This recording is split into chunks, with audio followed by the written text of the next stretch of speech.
말씀 누가복음 14장 25절부터 35절 말씀을 찾아서 제가 봉독해 드리겠습니다. 신약성경 120페이지 누가복음 14장 25절부터 35절까지를 제가 봉독해 드립니다. 수많은 무리가 함께 갈새 예수께서 돌이키사 이르시되 무릇 내게 오는 자가 자기 부모와 처자와 형제와 자매와 더욱이 자기 목숨까지 미워하지 아니하면 능히 내 제자가 되지 못하고 누구든지 자기 십자가를 지고 나를 따르지 아니한 자도 능히 내 제자가 되지 못하리라. 너희 중에 누가 망대를 세우고자 할진대 자기의 가진 것이 준공하기까지에 족할는지 먼저 앉아 그 비용을 계산하지 아니하겠느냐. 그렇게 아니하여 그 기초만 쌓고 능히 이루지 못하면 보는 자가 다 비웃어 이르되 이 사람이 공사를 시작하고 능히 이루지 못하였다 하리라. 또 어떤 임금이 다른 임금과 싸우러 갈 때에 먼저 앉아 1만 명으로서 저 2만 명을 거느리고 오는 자를 대적할 수 있을까 헤아리지 아니하겠느냐. 만일 못할 터이면 그가 아직 멀리 있을 때에 사신을 보내어 화친을 청할지니라. 이와 같이 너희 중에 누구든지 자기의 모든 소유를 버리지 아니하면 능히 내 제자가 되지 못하리라. 소금이 좋은 것이나 소금도 만일 그 맛을 잃으면 무엇으로 짜게 하리요. 땅에도 거름에도 쓸데없어 내버리느니라. 들을 귀가 있는 자는 들을지어다 하시니라. 아멘.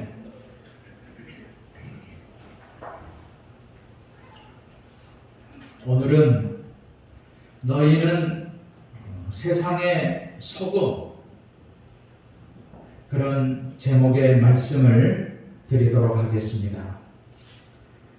성경에 보면 예수님은 제자들을 향하여 너희는 세상의 소금이라고 하셨습니다. 가장 염분이 많은 사회 옆에 사는 유대인들에게는 소금이란 흔하고 값싼 것에 불과한 것입니다. 그러기에 예수님께서 너희는 세상의 소금이라고 말씀하실 때에 제자들은 웃었을지 모릅니다. 자신들을 그렇게 흔해 빠진 값싼 소금에 비유하였으니 웃을 일이 아닐 수 없었습니다. 그러나 소금은 음식을 썩지 않도록 저장하는 데 사용합니다. 우리는 어려서 여름에도 소금에 절인 고등어를 먹었던 시절이 있습니다. 고기를 잘 먹지 못하는 시절이라 얼마나 맛있게 먹었는가 여러분도 아실 것입니다. 지금 예수님의 말씀을 듣고 있는 사람들은 갈릴리 사람들입니다. 잡은 고기를 오랫동안 보관하기 위하여 생선을 소금에 절이는 방법을 잘 아는 어부들이었습니다. 그래서 그들은 예수님의 비유를 쉽게 이해했을 것입니다. 소금이라고 하는 것은 사람에게 피와 같아서 절대로 없어서는 안 될 존재입니다. 만약에 여러분이 이유 없이 피곤하거나 건강 유지가 잘 안 된다고 생각을 하면 내 몸에 소금이 얼마나 되는가를 검사해 보아야 됩니다. 또 소금은 음식을 맛을 내는 데 필요합니다. 음식에 너무나 많이 소금이 들어가도 맛이 없지요. 적게 들어가도 맛이 없습니다. 이렇게 평범하지만은 꼭 필요한 소금은 우리가 살아가는데 너무나 필요한 존재입니다. 소금은 그리스도인의 삶은 평범하지만 귀한 삶을 살아야 함을 말씀하고 있습니다. 우리의 몸은 예수님의 십자가의 죽으심으로 얻은 소중한 삶입니다. 우리는 평범하지만 가장 값진 인생을 살아야 하는 것입니다. 우리가 매달 받는 월급을 영어로 셀러리라고 합니다. 그래서 셀러리면은 회사를 다녀서 매월 받는 봉급을 받는 사람입니다. 이 셀러리의 말의 본래의 뜻은 salt money라고 해서 소금 돈이라는 것입니다. 매달 받는 월급처럼 보람을 이루는 삶이 우리가 소금으로 살아가는 삶입니다. 주님은 너희는 세상의 소금이 되라 하지 않으시고 이미 너희는 세상의 소금이다 말씀하셨습니다. 그러므로 지극히 평범한 가운데 귀한 사명을 다하는 삶이어야 하는 것입니다. 썩을 것을 썩지 않게 하면서도 티내지 않는 자연스러운 삶은 모든 사람에게 매력을 줍니다. 이것이 소금 같은 제자의 신앙입니다. 어떤 목사님이 요즘처럼 마음 아픈 적이 없다고 했습니다. 그것은 자기 교회 집사님에게 너무 예수를 잘 믿으라고 하는 말을 안 했으면 합니다 라는 말을 들었기 때문이지요. 주일 성수나 우상 숭배하지 말라는 설교는 하지 않았으면 합니다. 특히 11조 하라는 이야기는 하지 않았으면 합니다 하는 말을 들었습니다. 이런 분들은 예수를 믿는 것 좋다고 생각합니다. 영생을 얻는 것도 좋다고 하지만 그러나 예수를 너무 잘 믿으라는 것은 부담스럽다는 것입니다. 좀 더 구체적으로 말하면 예수님의 제자가 되라는 말은 부담스럽다는 것이지요. 꼭 그렇게 예수를 믿어야 하는가? 자기 편한 대로 신앙생활을 하면 되지. 그러나 자기 자녀에게는 공부를 잘하라고 할 것입니다. 다른 아이보다 공부 더 잘하기를 누구나 원할 것입니다. 그런데 꼭 십자가를 차라, 자기를 부인하라, 자기 목숨까지 미워하라, 그러면서 나를 따르라, 그래야만 내 제자가 될 수 있다고 말해야 합니까? 이런 말씀은 현실을 너무나 모르기 때문에 하는 말이라고 합니다. 현대인들은 교회는 나오되 신앙생활은 적당히 부담 없이 하려고 합니다. 적당한 거리를 두고 믿으려고 합니다. 그래서 예수님 쪽에서도 인정을 받고 세상 쪽에서도 인정을 받는 적당한 거리를 두려고 하는 것이지. 이런 것을 세상은 지혜롭게 믿는 처사라고 할지 모르겠습니다만은 그러나 엄밀히 따질 때에 그런 신앙은 지혜로운 것은 아닙니다. 예수를 믿는 데는 단계가 있습니다. 교인으로서의 단계와 제자로서의 단계입니다. 교인과 제자는 평생시에는 별로 차이가 나지 않습니다. 그러나 결정적인 순간에 반드시 차이가 나게 됩니다. 예수님의 좋은 말씀을 하시면 교인이나 제자는 모든 말씀을 재미있게 듣지요. 그러나 들은 말씀을 실천하는 데에는 교인과 제자는 차이가 너무 크게 나는 것입니다.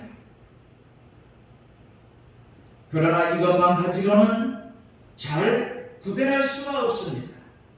교인과 제자의 차이를 분명하게 그어주는 선이 있는데, 그것은 예수님처럼 십자가를 지는 것입니다. 자기를 부인하고 자기 십자가를 지고 나를 따르라 하면 평범하게 따르는 교인들은 부담스러워서 슬슬 피하지요. 그러나 제자는 그렇지 않습니다. 고난을 두려워하지 않습니다. 십자가 지는 것을 두려워하지 않습니다.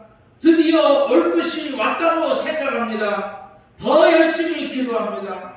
하나님의 전신갑주로 무장을 하는 것입니다.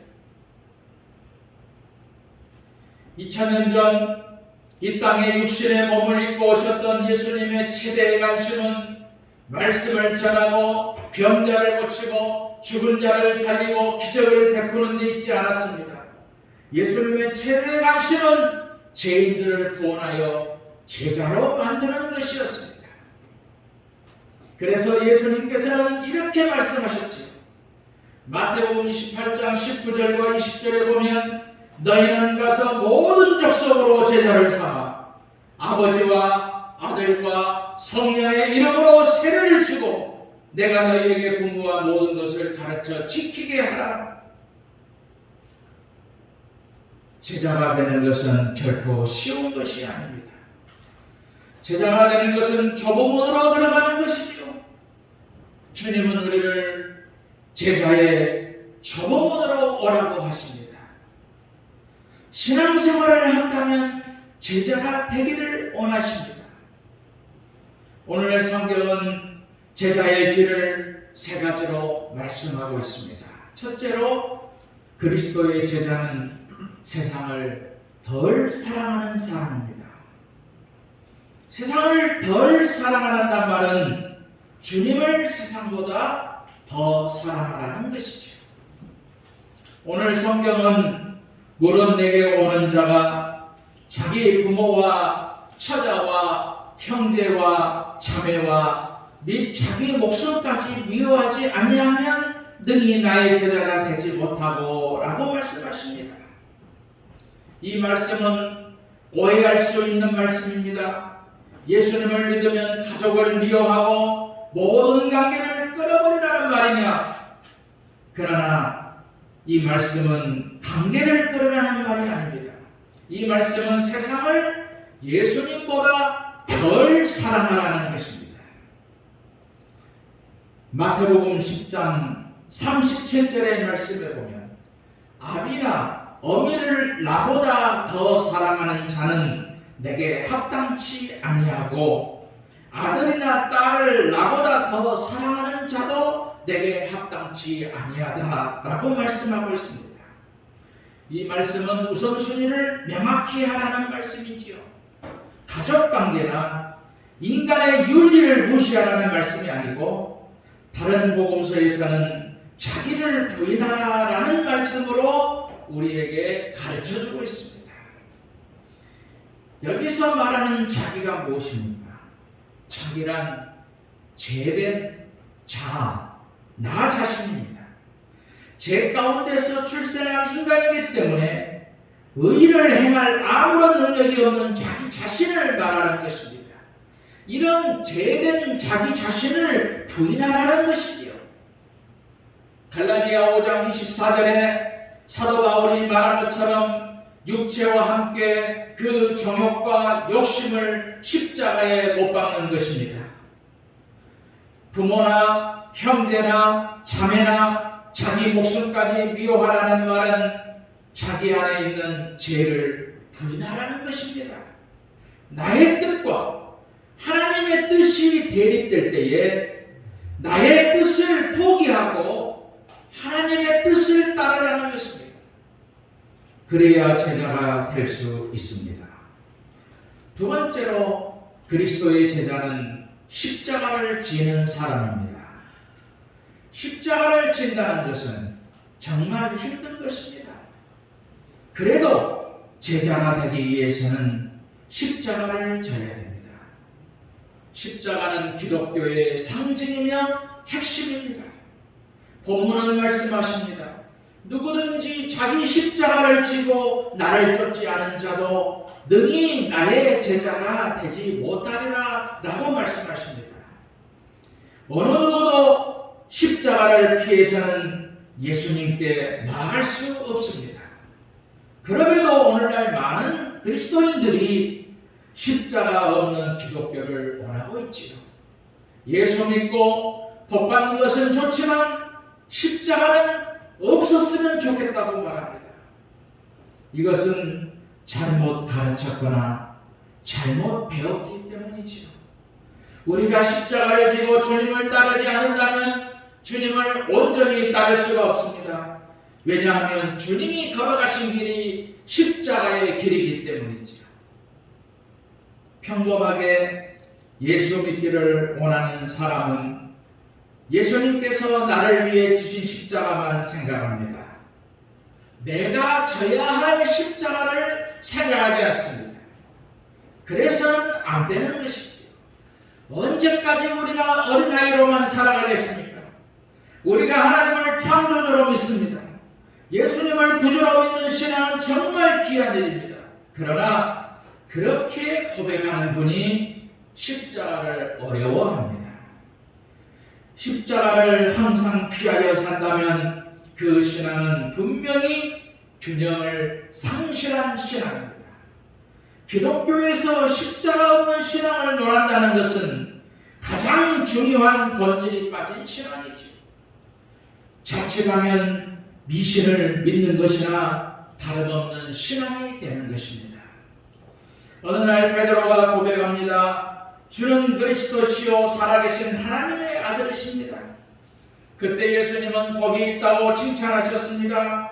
그리고 베드로에게 십자가를 지고 나를 따르라고 말씀하십니다.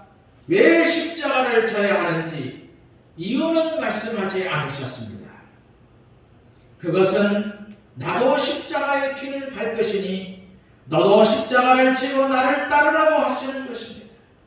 아무 죄도 없으신 예수님이 나의 죄를 짊어지시고 가장 무서운 십자가를 지고 가셨습니다.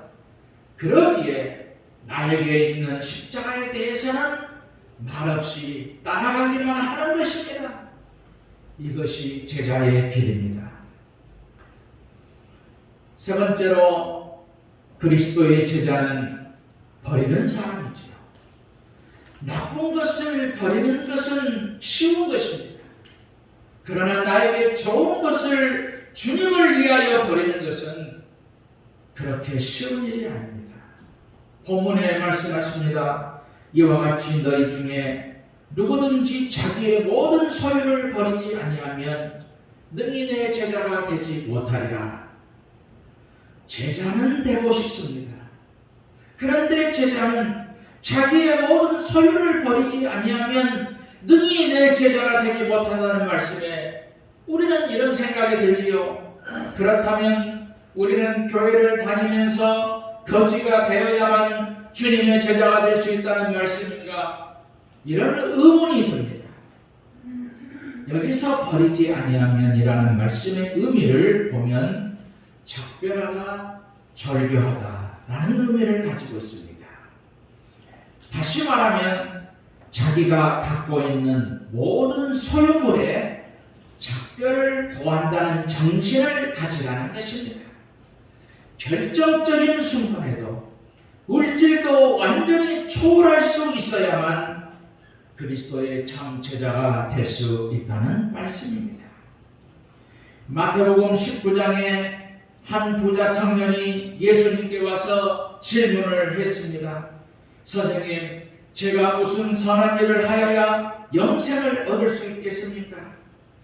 어찌하여 내게 선한 일을 묻느냐? 선한 일은 오직 한 분이시니라.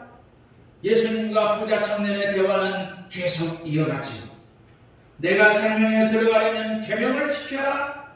어느 계명 말입니까? 내 이웃을 내 몸과 같이 사랑하는 5계명이다. 저는 모든 계명을 다 지켰습니다. 아직 무엇을 더 해야만 합니까? 내가 완전한 제자가 되고 싶어 하는구나. 그렇다면 내 재산을 팔아 가난한 사람들에게 나누어 주라. 그리고 나를 따라오너라. 성경은 그 청년은 재산이 많았기 때문에 고개를 숙이고 떠났다고 기록하고 있습니다. 이 청년이 돌아간 이유가 무엇입니까? 재물을 우선순위에 두었기 때문입니다. 물론 남다른 신앙심도 있고 교회 봉사도 남다르게 했습니다. 하지만 그에게 있어서 심각한 문제는 재물 때문에 더 깊은 신앙으로 들어갈 수 없다는 이야기입니다. 만일 그가 정말 영원한 생명을 얻기 위하여 어떤 희생도 각오하기를 주저하지 않았다면 그는 자신의 재물보다 예수님이 먼저여야 했습니다. 오늘 예수님의 말씀을 통하여 황금 만능주의 시대 속에서 예수님을 어떻게 믿어야 하는가를 잘 가르쳐주고 있습니다. 먼저 자기의 죄를 미워해야 하는 것입니다. 죄를 회개해야 합니다. 그래야 참다운 제자가 되는 것입니다. 그리고 자기에게 주어진 십자가를 지는 것입니다. 어디서나 십자가를 질 수 있는 맛을 내는 소금 같은 신앙이 되라는 것입니다. 평범하지만 꼭 필요한 사람이 되라는 말이지요. 건강한 신앙을 유지할 수 있는 요소가 소금처럼 말없이 십자가의 길을 걸어가는 것입니다. 오늘날의 한국 기독교가 세계적으로 인정할 만큼 크게 부흥한 것은 이유가 있습니다. 한국 교회의 믿음의 선조들이 박해와 환난 속에서도 고난의 십자가를 끝까지 지고 왔기 때문입니다. 손양호 목사님이나 주기철 목사님이나 우리 재건교회 선조들이 훌륭한 제자들로 한국교회의 십자가를 지기를 즐거워했습니다. 그들이 흘린 눈물과 흐르는 피가 지금 한국의 교회를 성장하게 했던 것입니다. 한국교회는 순교자들의 피를 결코 잊어서는 안 됩니다. 그들의 피가 헛되지 않도록 우리도 주님이 가신 십자가의 길을 가야 됩니다. 어떠한 고난과 수고에도 용기 있게 나아가는 것입니다. 그런데 안타까운 것은 오늘의 한국교회가 십자가를 지고 갈 생각을 하지 않습니다. 수고와 헌신을 하지 않으려고 합니다. 편한 것만 좋아합니다. 예배에 참석을 등한시합니다. 전도하기 어렵다고 전도하지 않습니다.